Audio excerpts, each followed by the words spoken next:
Remember this video? Wish list, ditch list. It just rhymed. Yes, that's my wish list slash ditch list video for 2024. That was a list of all the houseplants that I was hoping to acquire this year and a list of plants that I was hoping to sort of get out of my collection this year. We've already talked about the plants that I ditched this year. If you missed that video, I'll link it here for you so that you can check out after watching this video. This video is about my wish list plants. Did I get them? What did I learn? There are a few things that you may want to keep in mind if any of these plants are on your list. I even changed my mind on some plants. Let's talk about it. By the way, if you're new here, my name is Stephanie and I love talking about my houseplants. Let's see the first plant that was on my list, the Philodendron Verrucosum variegated. I really love the variegation on this plant and I'll put some clips here of what this plant looks like. So this plant has been around for a while. It's by no means a new plant or I don't think it's rare anymore. It's more uncommon. I can find them in Facebook Marketplace in my local area. But one of the reasons why I haven't gotten it yet is because these plants have a reputation of reverting. They really do. So I changed my mind. The Philodendron Verrucosum variegated. Wow, it feels like a mouthful. That plant was the first one on my wish list. And it actually, in that video, at that time, it had been on my wish list for a very long time. I just wasn't finding any good looking specimen for great prices in my area. They were still a bit expensive because of how, like I mentioned, because how unpredictable that variegation is. I wasn't willing to spend a ton of money or go drive really far to get it from like a Facebook Marketplace seller to get it. So that plant is officially off my list. Honestly, I'm no longer pursuing this plant right now because I don't know, I sort of fell out of love with it. And I think I found some other plants that I want to pursue a little bit more.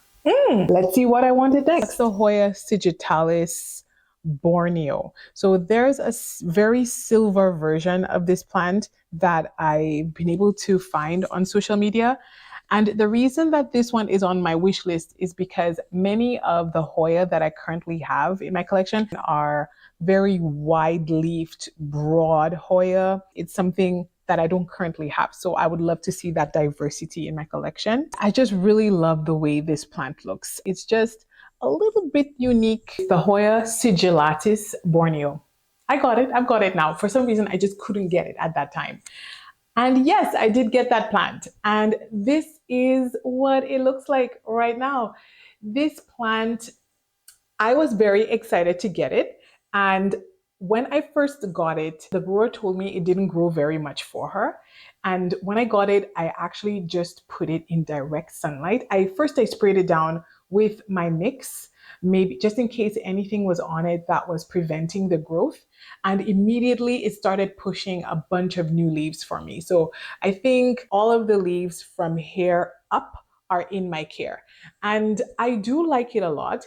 I decided to put this plant on my list because it was very different from a lot of the Hoya I had already acquired at the time. I wanted to try something pubescent. I wanted to try something with a different leaf shape, splash. I just wanted to step out of my comfort zone. I'm glad I didn't spend a whole lot of money on this plant because it is not the best grower, just like the seller had mentioned to me. I definitely can see what she was saying. I'm not in love with it. So do I regret buying it? Regret is a strong word, so no, I don't regret buying it. However, would I recommend it to others? Probably not. It lives in my DIY mix. It's in a self-watering pot. I've checked it for pests. I haven't seen anything. I just think the rate of growth for this plant, I think that's just the way this plant is. And I do think it's very dependent on light. It does need very bright amounts of light to be able to continue this growth. I've been contemplating cutting it right here, just snipping it here to sort of reactivate the plant again, hopefully to help it push out some new growth, to help it do something rather than do nothing for so long. The reason I haven't done that yet is because it does have these tiny leaves on the vine. And what Hoya tends to do is push out a vine and then at a later time activate those tiny leaves that it pushed out from on the vine. Trying to be patient and hopeful. And I have this theory that I've actually mentioned a bunch of times in videos, but snipped it out of my videos just because I'm not entirely sure about this theory.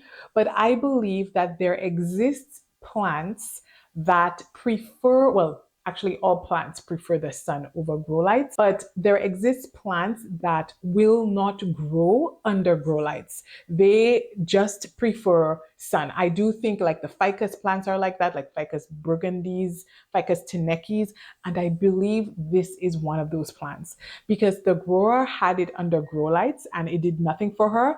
When I brought mine in, I put it in a west facing window. It got direct sunlight, and that's when it started pushing out these leaves. It was growing. It was growing quite quickly. And I've since then put it under my grow lights since outside is so dark. I'm not getting a whole lot of sun these days. And it sort of stopped growing ever since I put it under my grow lights. I need to turn that back on. As beautiful as it is with its wonderfully burgundy undersides, beautiful splashy leaves, slightly pubescent, adorable, unique leaf shape, as unique as it is, I wouldn't recommend it. I wouldn't advise anyone to rush out and get it. You need it in your collection.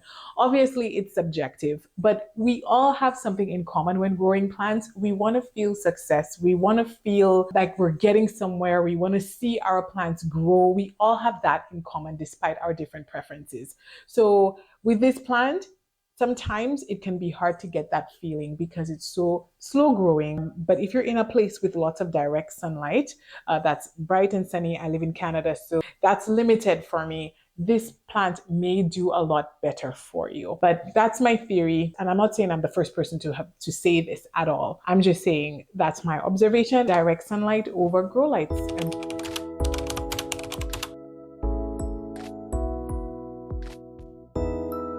Let's see the next plant on the list. So the one I'm actually researching the most right now, and that's the Philodendron Verrucosum and or the Philodendron El Choco red.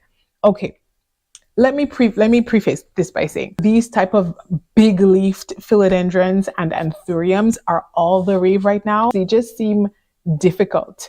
And it's funny that the one that I actually want is actually one of the most difficult ones. But the only reason that the Verrucosum is catching my eye is because of that very bright veining inside the leaves. Like you just have to give it to it. It is a gorgeous leaf. It is gorgeous. I know. If you watch my videos, first of all, thank you. But you already know that I did in fact get those very two plants. Instead of getting a really big expensive plant, I thought let's just start with something small. I can learn from a smaller plant than a bigger plant, you know. I mean, it's still risky because if I lose it, it's just like two leaves, right? But I don't know. It was, I think, $10. I was willing to make that risk, take that risk for $10. Before I show you what my Verrucosum looks like right now, I just want to insert a little bit of B-roll of what it looked like maybe 2 weeks ago, 3 weeks ago. I recently chopped this plant because it got so very long. I decided to sort of cut it up and sort of create a fuller version of this plant. So right now we're in a bit of a transition process. So it doesn't look as beautiful as I know it's going to look in a few months, but this is part of the process. This is what it looks like now. I do have a video of this process of me chopping it up, I should say. So this is sort of a mini update on what it looks like. I put some of the cuttings directly into the pot, into the sphagnum moss. So that's this one here. And they haven't rooted yet because they still seem a little bit wilted, but I'm very confident that it's gonna bounce back. And this is another one that I cut and just stuck in here. As you can see, it's sort of a bit folded here. So it is a little bit stressed, but that's okay. I'm very confident that it's going to bounce back and push out some new growth. I have it in reservoir type. I've talked about this a few times on my channel. We've got leca down below and sphagnum moss on the top. So that's how it's growing. And it's growing in sphagnum moss with a sphagnum moss pole, I should say. The pole is nicely rooted. I'm quite happy with how it looks. And I'm excited about this plant. No regrets, not a shadow of regret with this plant. And yes, I would recommend it. I am in love with everything I said about this plant, the fuzzy petioles, the red backs. I'm in love with this plant, and I do think it's going to be an easy rooter. Oh, one of the pieces is right now rooting in water. So we'll see which has more success, either water or sphagnum moss, like sticking it back in. I'm going to find out that information and share it with you. But anyway, since I've cut it, it has already started pushing out new growth right here. Brand new growth coming out from here. That's one growth point. And I think I saw another bit coming out of another growth point somewhere here. Maybe it's on this side. Oh, no, there's one deep inside here. Another growth point has been activated. But hopefully, I will have 1, 2, 3 full plants in here when these 2 cuttings activate and start pushing out new growth. I'm very confident that they will. And I'm not worried about it filling this out, like getting root bound in here, because they don't push out a lot of roots. They have a very delicate root system. And so I think having many plants in a pot to create a full look is very doable with this plant. It is a finicky plant. It does get stressed out when you chop it and sort of make changes to it. So as you can see here, I've got a little bit of yellowing in here somewhere. It's exhibiting, a little bit of signs of stress from what I've done to it. But good news is that this plant has become very available, at least in my area. My favorite nursery, I have an entire video. I have 2 videos about it, actually. One video when I found it, when I nearly fainted and passed out in the store. Okay, I'm exaggerating a little bit. And then another video when I went back to pick up one for my mom. So she has one now. And yeah, so I'm not worried about losing this. I'm not worried about not being able to find it if this one did kick the bucket. But yes, Nala. But this is a fantastic plant, very easy for me. I think I have, figured it out a little bit in terms of the care, that reservoir at the bottom, no drainage, sphagnum moss at the top. I think that's what's working, and it loves being on a moss pole. And I do find it to be a pretty fast grower. I think just for how fussy of a plant it has a reputation of being, I think it's pretty fast growing. It doesn't like very bright light. It does like to be pulled back from the grow light a little bit. It surpassed my expectations. I adore this plant. Annoying things about it has very wide internodal spacing. That's just the way the plant is. No matter how much light you give it, it's always going to have these very wide spaces. The only thing is maybe the petiole right here might be a little bit shorter. But apart from that, it's just, you need space to have like a nice big version of this plant, or you can just enjoy like a nice shrubby version, a full version. That could work too.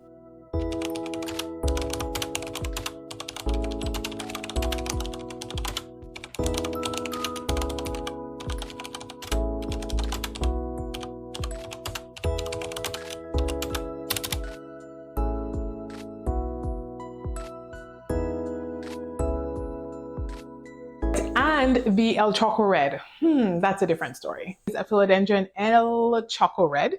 You would have known this if you checked out maybe my haul videos or in my plant shopping videos. You would have seen that I picked this one up. I actually really wanted to get a Philodendron Verrucosum, and I've heard that the El Choco Reds are a lot easier to grow than the Verrucosum. So I decided, why not get a little bit of practice before I get a Verrucosum and get an El Choco Red. I love the heart-shaped leaves, and I love the contrast. I really love the neon veining in the leaves, and I love the way it looks against the dark green. Okay, so this is the El Choco Red. I do think I need to put it on a moss pole as well. And I do think I severely underwater this plant. I've just gone into cons. So this is my El Choco Red. I got it, I think, no, not the same time. I got them differently. I think I got this after I got my Verrucosum. The first thing I want to say is this plant smells amazing. It smells like rain. There's a technical word for this. I don't remember it right now, but it smells like rain. I don't mean the roots. I mean the new leaves. Smells like rain. It smells amazing. Secondly, I do find this to be a bit more tricky than the Verrucosum. Well, this was on my wish list, I should say, because everyone said that the El Choco was easier than the Verrucosum. Is it that the El Choco is actually easier, but because I like the Verrucosum better, because I like it more, I give it more attention and more care? And that's why that one's growing better versus my El Choco seems to be not struggling, but it looks worn. It looks, it doesn't look like it's thriving. Could that be the case? It could be, or it could be that the El Choco is just a little bit more difficult. I got it because I thought, okay, maybe it could be one of these plants that I can learn to love. You wonder if it's something that you're just not seeing, or if it's just your genuine preference that you don't like something. So it was this situation with this plant. I got it because maybe there's something I could learn to love, or, I just wanted to figure it out. I think the mix that I have it in is too chunky, and I think I need to top water it a little bit more. I also think it would benefit from a moss pole. I think that would be helpful. But for how much I neglect this plant, and for how much, yeah, for the level of neglect, I do think it's growing quite well. It wants to be great, and I'm just limiting it. So anyways, I need to put it in a space where I can see it more and see it better. It doesn't love a whole lot of light. It's just like the Verrucosum in that they don't need a whole lot of light to thrive. And so if your conditions aren't very bright, I think you might enjoy this plant. And if you're a very hands-on plant parent, I think you might like this plant too. I am a hands-on plant person, but for some reason my hands don't fall on this one as much as it should. I'm going to do better. I just repotted it into this, and I think that's why I'm sort of hesitating going at it again, but it needs to be done. Do I love this plant? No. Do I like it? Yes. Do I sort of see what the fuss was about? A little bit. Would I recommend it to others? If you're able to meet the conditions that I just mentioned, which isn't very difficult, yeah, I think I would. I mean, if you love these velvet leaves, which are gorgeous, the very bright neon veins in them, it's beautiful. Do I regret getting it? I don't regret it, but I think I could have done without it.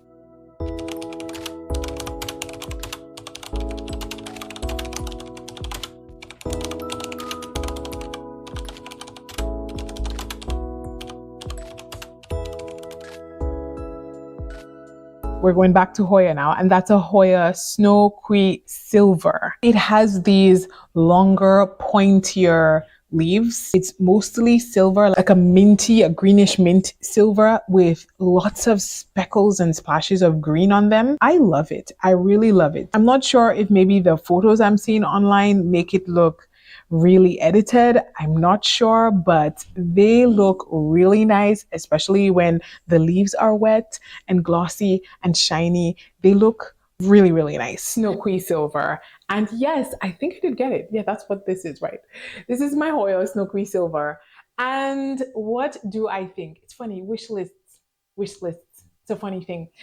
When I got it, it had, I believe, one leaf. Actually, it might have had two leaves. Since then, I've gotten these leaves here. I think it had another leaf, baby leaf here, but it fell off because I didn't get to watering it on time. And also I repotted it, and it was a little stressed from being repotted. It lives in a self-watering pot in my DIY mix, and I'm happy I have it in my collection.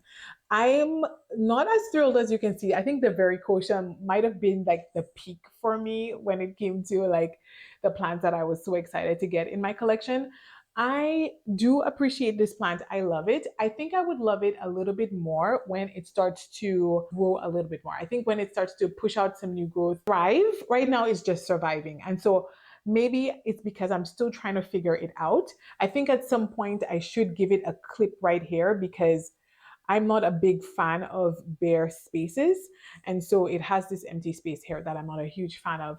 But apart from that, it's a pretty plant. I don't talk about it a whole lot on my channel because for a long time it was touch and go. I honestly didn't know if it would make it. So yeah, I guess this is the most attention it has gotten on my channel. I do think it's lovely. I do think it's beautiful. It has quite firm leaves.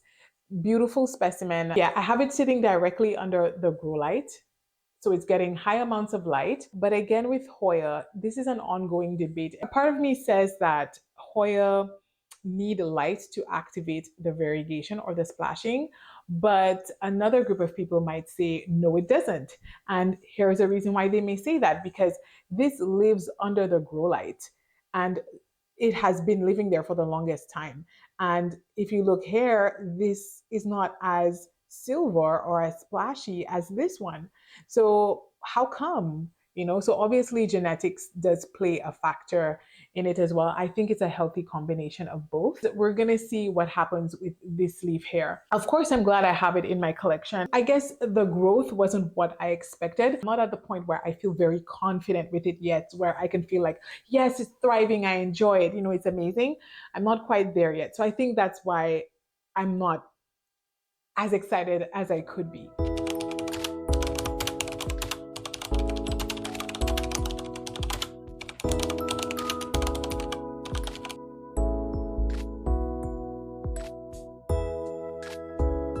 Philodendron Florida Beauty. Yes, I know. This plant, we can all agree, this plant is stunning. Of course, I'm going to show you what it looks like. Getting into my variegation era where I'm getting more and more variegated plants, and this plant has a beautiful yellow variegation and sometimes very cream. And it sometimes can be sectoral, like an entire part of the leaf will have that high variegation, or some areas might be really splashy. I've seen a mix of them, hoping that I can maintain that variegation for as long as possible. The next plant, you already know, it did not disappoint. Again, if you watch any of my videos, you would know it's one of my favorites in my collection. It doesn't disappoint. And that is my Philodendron Florida Beauty. It is a stunning plant. It definitely lived up to the expectation that I had. Maybe I'm a sucker for variegation. Maybe I'm just partial to variegation and splash. I don't know. Or maybe I'm partial to fast growing plants. I don't know, but this is totally satisfying. The one I got, I was very nervous about because I knew it had very high variegation when I got it. And I was a bit nervous that maybe it had too much variegation. It's lovely. It is a lovely plant. And I decided to put it in a self-watering pot. I think I've always had it in self-watering on a moss pole because I hope to eventually have it growing along the moss pole, growing upward, and hopefully eventually I could chop and add plants, fully rooted nodes back into this and have like a nice lush full pot of this. Fantastic, 10 out of 10. It's becoming more common. Glad about that because it's a great plant, and I think for the level of variegation it has, it is super easy for how variegated it is. I pulled it away from the grow light just a little bit because when I got this leaf here, I was a little bit worried that it was getting way too much light. And so because of that, it gave me this very green leaf. And then I started to panic again. I thought to myself, oh, maybe Stephanie, you've overdone it, because I don't want it to start reverting, because this plant does have a reputation of reverting as well. So I placed it back under the grow light, and now we're getting the variegation back as well. But a very easy plant. I would say it's a medium fast grower. It's like, it's not fast, but it's not slow. It's right there in the middle. I have it in front of a grow light, so I hope eventually that all the leaves will face forward and they could all face the same direction. But I think I repotted it maybe a week ago, if so much. So it's still going to take a little bit of time for the plant to face forward, but that new leaf surely is doing that.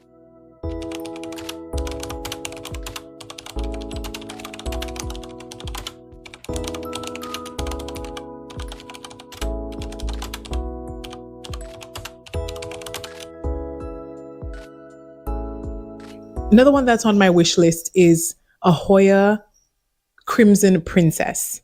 So I already have the Hoya Crimson Queen. They do look very similar, but the Crimson Princess has a white inner variegation, and the Crimson Queen is white on the outside. And I just really like how it looks. And sometimes it looks like it has more variegation than the Queen. I guess it depends on the specimen. Yes, I did get this plant. So happy I have it. It's a stunner. Love me the Hoya Crimson Princess. The Crimson Princess is not as easy as the Crimson Queen. I'm just going to start off by saying that. It's certainly not as easy, but it is definitely more beautiful than the Crimson Queen. I have them both. I have the Queen and the Princess, and I like the Princess more because the variegation is way more pronounced. I love this one. I know that the Crimson Queen can have all white leaves. I do know that it can get leaves with very high amounts of variegation. I think the Crimson Princess naturally has a higher variegation than the Crimson Queen.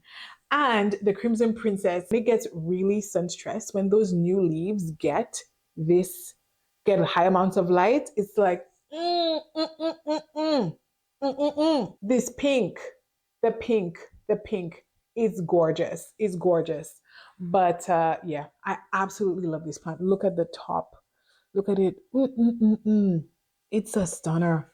It's a beautiful plant. There was a point at which I never thought, I thought I wouldn't get to this point, and I didn't think that I would have such a beautiful full version of this plant. Something that I didn't see talked about a whole lot in other videos was how difficult this plant is. I think this plant is not as easy as the Crimson Queen. It's definitely trickier. It's definitely harder to establish. It doesn't like being repotted. It doesn't like its roots being interfered with. It will drop leaves quite easily, and it's very susceptible to root rot. It is definitely not as resilient as the Crimson Queen. And honestly, I bought one and lost about, I would say 75% of it. I lost quite a bit of it. And then, so I had to buy another one. And then I put them both in here together. And I honestly did not have high hopes, like I mentioned.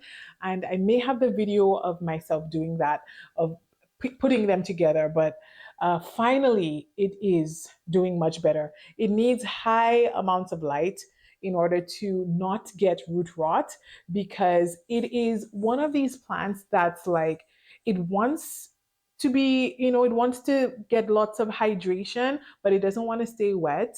But because it wants all of this hydration, it needs something to do with all of that hydration that it's getting. So it needs high amounts of light to be able to properly use up all the hydration that it's asking for. It's in a self-watering pot. I believe it's in Molly's aeroid mix, because it is the mix that I use for difficult plants that I can't figure out, and Molly's came through, and this plant is doing well. No roots in the reservoir just yet, but it looks like they're trying to make their way there, and I cannot let this dry out, so this needs water today. It's still not too bad because it's quite hydrated. In here we can still see a little bit of moisture in here, but I definitely don't want this to stay like that for any more time. It needs consistent watering.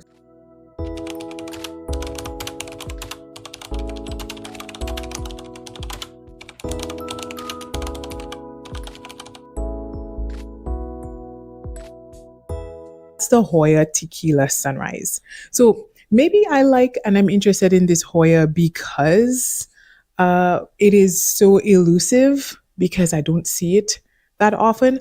And I have the Hoya Sunrise, and it's nice, it's pretty, and I've seen nice, big, healthy ones in person as well, and they are pretty. They do look very similar to the Hoya Rebecca.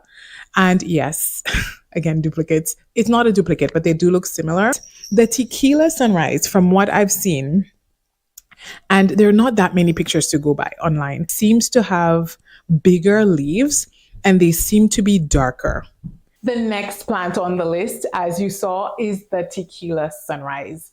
And this plant was hard to find. It was very hard to find, because I think there's a lot more emphasis on the Hoya Sunrise versus the Tequila Sunrise. And yeah, it was a little bit tricky to find this plant. And I wasn't sure, at least in that video, if they were the same plant, the Sunrise and the Tequila Sunrise, or two separate plants. And I learned they are very much so two separate plants, and the Tequila Sunrise is amazing. I know it's pretty tiny, and I'm not gonna lie, this plant was hard to figure out in the beginning. I think I got it, was it just a cutting? Yes, actually I got it. It might have just been one leaf, and then I got these two leaves.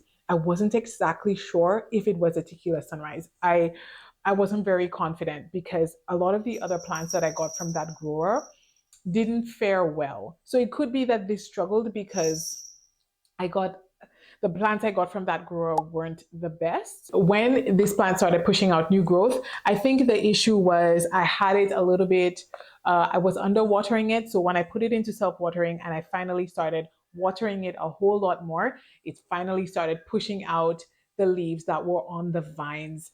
And when the sun or when the light hits this and it sun stresses, it looks beautiful. It gets this very dark color that it's so nice. It's so satisfying. I absolutely love it. I love it better when it gets that super dark color, and it needs to be right on the grow light. It needs to be like blasted with light to get the dark color. I'll put some pictures, but it gets this dark glossy look on the new leaves.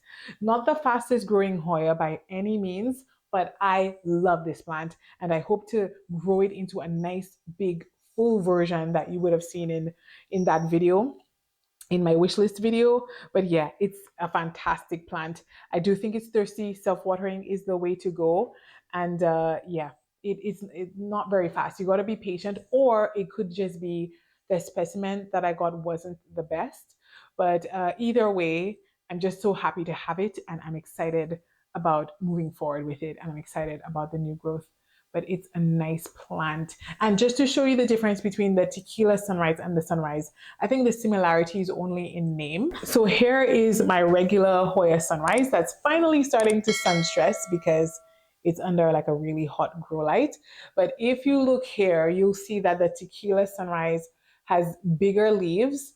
They look similar, but I can definitely see the difference here. It's just that online doesn't have a lot of pictures of the tequila sunrise. Funny story, in January of 2024, I purchased a one-leaf cutting that was sold to me as a tequila sunrise. I wasn't convinced it was a tequila sunrise because it was so small. So I included that plant, the tequila sunrise, how many times can I say that, in my wish list video, only to later find out as the plant grew that it was in fact a tequila sunrise. The Scindapsus Treubii dark form. So I do have the regular Scindapsus Treubii. I do have it. I featured it recently in a favorites video, and I'm not a big fan of Scindapsus. I'm not gonna lie. They don't interest me, but the Treubii, they interest me. And I think it's because I'm currently into silvery plants and dark leafed plants. So the Treubii, and again, I said I don't want duplicates. I don't know. I keep going against my own rules all the time. And they're both Treubii, but I feel like they're different enough to justify. The Scindapsus Treubii dark form. I actually have not seen that plant since I filmed that video. I have never seen it again. Have I? No, I've never seen it. And yeah, so sadly, I wasn't able to get that plant. I didn't go looking for it. Like I didn't go on Marketplace or ask around to see if anyone had a version of this plant. I guess it was because I already have the Treubii Moonlight, which started off wonderfully for me, which is what made me want the dark form. But eventually the Treubii started giving me not trouble. The maintenance kind of got complicated. That's for a whole separate video. Would I get the dark form? I might if it was a great price and easy to acquire. Like I wouldn't seek it out. But for now, I didn't get it, and I'm not sure if tomorrow, if I saw it, I'd buy it. But no, I wasn't able to find one. But I still think it's very good looking. It's a very beautiful plant. My feelings remain the same, but I'm not actively looking for one right now. Can you imagine that I forgot to put this on my list? I have been looking for this plant for months. You have seen me in my plant shopping videos as I go around and occasionally find it, but you find lackluster specimen, like, some pots that don't look healthy and happy, and they just look tired. There's something about the Manjula Pothos that's just a little bit different. I like the curling of the leaves. I think at first I didn't quite appreciate them, but I've seen some huge You know how pothos, when you let them climb, how they can get these really huge leaves? And I think that the Manjula pothos with really huge leaves would be a very nice addition to my collection. You've seen it recently, and yes, I did almost drop it. And it's my Manjula Pothos. It needs some water. Man, I always underwater this plant. I just can't seem to stay on top of the watering. This is so thirsty. Oh my goodness. And the leaves do look a little bit tired because they're so thirsty. I'm sorry. I watered this plant twice last week on 2 separate occasions. It's probably getting way too much light. Yes, I did acquire the Manjula Pothos, and I had to be super patient because the specimen that I was finding were, they weren't impressive. They were a little bit beat up. They weren't very good looking. And so I decided to hang in there, and it was well worth the wait because I got this beautifully healthy specimen with beautiful amounts of variegation and excellent. Oh, look at this leaf. Okay, then I see you. It's looking wonderful in camera. It looks very good. But anyways, I may have to pull it out from the corner that it lives in. It lives right here in this corner, sort of behind my Thai constellation. And I think even there, it's still getting way too much light from that grow light. And also it's not easy to access to water it. So I think I need to pull it forward. But this plant surpassed my expectations in terms of beauty and growth. I've seen lots of them online, and I must say, it definitely looks way more beautiful when I look at mine in person. I guess I love it more because it's mine. I don't know, but it's a stunning plant. Absolutely, I recommend it. Very easy, but extremely thirsty, fast growing as well. True to the pothos reputation. Be ready if you have this plant.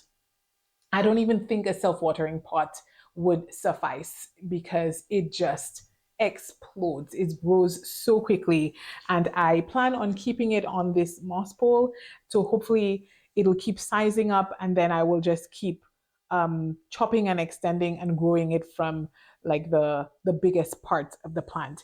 I do have one vine down here that's not as variegated. I did chop it back some time ago to promote the variegation. Is it this vine I chopped? Or maybe no, it was a vine at the top. I chopped a piece of the vine at the top to promote more variegation, and it worked. The variegation came back. It's pretty stable, I must say. I just think that in the plant that I got, I think some parts weren't as variegated. So actually don't mind this. I might leave it, but you know what? I just might chop it because this is just taking more hydration from the plant. I think my mix could be a little too chunky, but I do have soil in this mix. I don't use soil often in my plants, but I do have soil in this. But apart from that, very lovely plant, quite resilient, hardy, easygoing, because I underwater this plant terribly. I think after this video, I will remove it from that location because I can't keep up with it there. I really, really can't. And yeah, but I absolutely love this plant. Recommend it. 10 out of 10. Surpassed my expectations.